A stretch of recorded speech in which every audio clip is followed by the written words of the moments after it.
এনেকুৱাবিলাক অনুষ্ঠানত প্ৰায় অংশগ্ৰহণ কৰিছিলোঁ। এতিয়া আমি সকলোৱে আমাৰ হস্পিটেলৰ অফিচিয়েল কোৰাছটো প্ৰদৰ্শন আৰু ময়ো অকণমান ওলাই দিলোঁ। যোৱাকালি ৰাতিয়ে সাংস্কৃতিক অনুষ্ঠান হৈয়ে গৈছে। Hello' everyone, welcome back to my YouTube channel. মোৰ অন্য এটি ভিডিঅ'লৈ আপোনালোক সকলোকে স্বাগতম জনাইছোঁ। আজি মই য'ত জব কৰি আছোঁ, আদিত্য ডায়েগনষ্টিক এণ্ড হস্পিটেলৰ ৰূপালী জয়ন্তী 25টা বছৰ সম্পূৰ্ণ কৰি আজি 26টা বছৰত ভৰি দিছে। উজনি অসমৰ এখন আটাইতকৈ ডাঙৰ আৰু বিখ্যাত হস্পিটেল। ইয়াতে সকলো ধৰণৰ সা সুবিধাসমূহ উপলব্ধ আছে। থুলমূলকৈ বাৰু মই অকণমান হস্পিটেলখনো দেখাই দিলোঁ, এইখন আমাৰ হস্পিটেলখন, আৰু ময়ো অকণমান ওলাই দিলোঁ। যোৱাকালি ৰাতিয়ে সাংস্কৃতিক অনুষ্ঠান হৈয়ে গৈছে।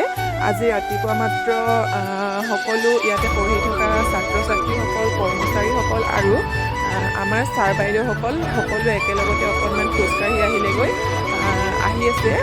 আৰু আমি ৰাতিপুৱাৰ কোৰাছ গাবলৈ সকলো ৰেডি হৈ আছোঁ। এই অনুষ্ঠানত জড়িত হ'বৰ কাৰণে মই ইমান দূৰৰ পৰা ৰাতিপুৱা 5:30 বজাই নাছিল চাগে, তেতিয়াই আহি পাই গৈছোঁহি হস্পিটেলত। এনেকুৱাবিলাক অনুষ্ঠান বাৰু তেনেকৈ আজিকালি নাপাওঁৱেই, সেইকাৰণে আহি গৈছোঁ। ভালো লাগে, আগতে এনেকুৱাবিলাক অনুষ্ঠানত প্ৰায় অংশগ্ৰহণ কৰিছিলোঁ। এতিয়া আমি সকলোৱে আমাৰ হস্পিটেলৰ অফিচিয়েল কোৰাছটো প্ৰদৰ্শন কৰিম, আপোনালোকে শুনি যাব।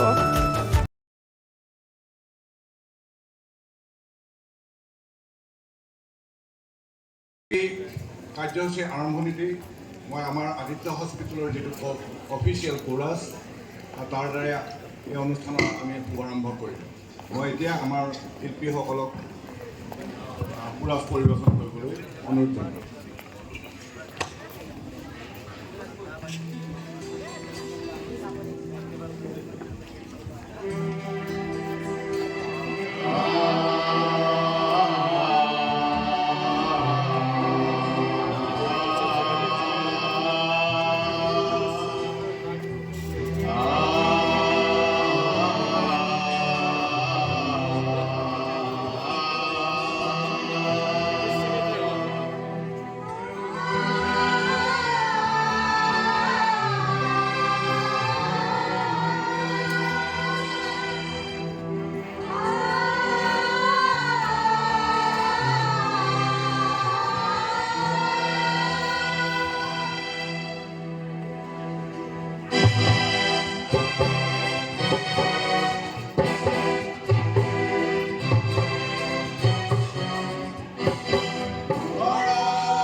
Bye.